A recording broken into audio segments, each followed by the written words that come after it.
Tales of Symphonia, Dawn of the New World, takes place 2 years after the events of the original game, and there are two new heroes, hero and a heroine, in this story. There is Emil and Marta, and essentially this takes place after the unification of the two worlds in the previous game, and then you get to see what happens in the aftermath. Let's begin the research! In this game, because you are playing as a new hero, Emil, he actually is a character that in the new world, he wasn't so happy with what had happened, what had transpired in the original game that took place. So it does seem that he does not really think too highly of Lloyd, even though he is regarded as a hero in the game.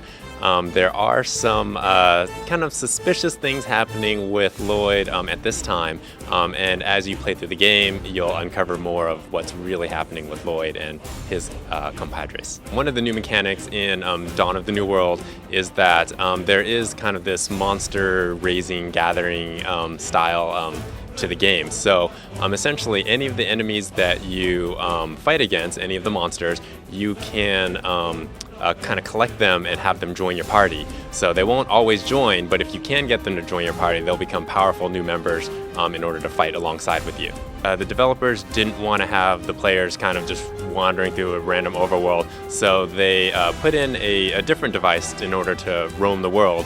So basically the players will choose which area they want to go to, and then they will go to that spot, and then they'll start exploring from that area on. So there's not a lot of tedious kind of running around the world just to get from place to place. The game was developed so that players who are new to the series will be able to come in and be able to play the game, follow the adventures of Emil and Marta. But for the players who did play the original Tales of Symphonia, they're going to see a lot of the same characters that were in their party before, and they get to really see what happens in the aftermath, so they'll get a whole new understanding of what happens in the world afterwards.